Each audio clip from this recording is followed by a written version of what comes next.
Ma question porte sur la situation de l'égalité entre les femmes et les hommes au niveau de la commune. D'après ce que j'ai compris de l'article 61 de la loi du 4 août 2014, les communes qui ont plus de 20 000 habitants sont invitées à réaliser annuellement un rapport sur la situation locale de l'égalité entre les femmes et les hommes et à le présenter à l'Assemblée délibérante, par exemple préalablement au débat d'orientation budgétaire.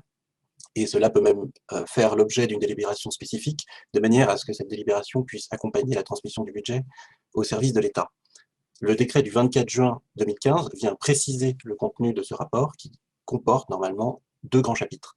Un premier chapitre sur les ressources humaines, donc c'est là où on aborde tout ce qui est recrutement, formation, temps de travail, promotion, conditions de travail, actions de prévention, sensibilisation, et un deuxième chapitre qui porte sur les politiques publiques de la commune.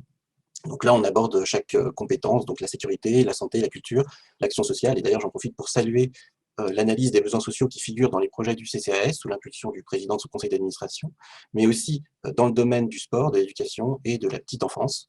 Et pour ce chapitre qui porte sur les politiques publiques, on distingue essentiellement deux approches. L'approche intégrée, d'une part, où il s'agit de prendre en compte la situation d'égalité entre les femmes et les hommes avant la mise en place d'une action à destination de tout le monde, afin de se prémunir d'effets non désirés.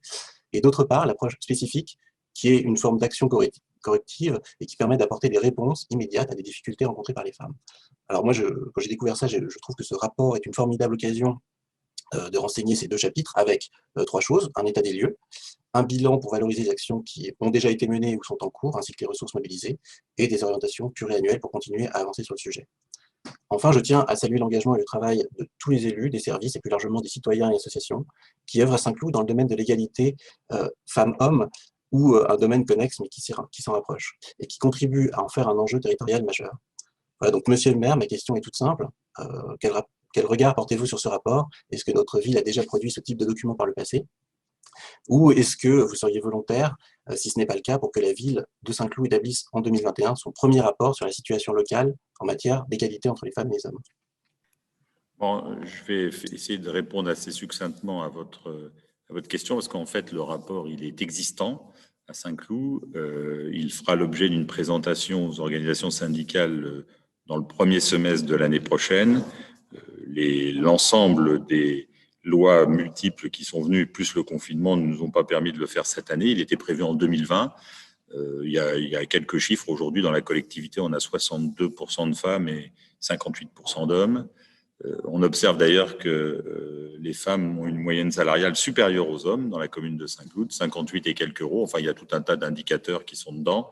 Et donc, en fait, on avait le sujet du RIFSEP, le sujet des lignes directrices, parce qu'en fait, comme d'habitude, l'État nous fait un tas d'obligations, mais nous, on a les moyens humains qu'on a à la direction des ressources humaines et elle n'est pas pléthorique.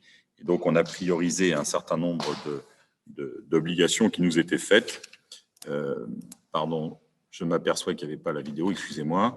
On a priorisé un certain nombre d'obligations qui nous étaient faites et donc le rapport est prêt et il sera débattu avec les organisations syndicales, présenté, je pense, en comité technique, parce que je crois que c'est la règle du courant du premier semestre. Alors, je ne vais pas vous donner le détail, parce que c'est un document assez conséquent, c'est vrai, mais il a été établi et il sera bien sûr communiqué. Il est en partie dans le bilan social, d'ailleurs, déjà.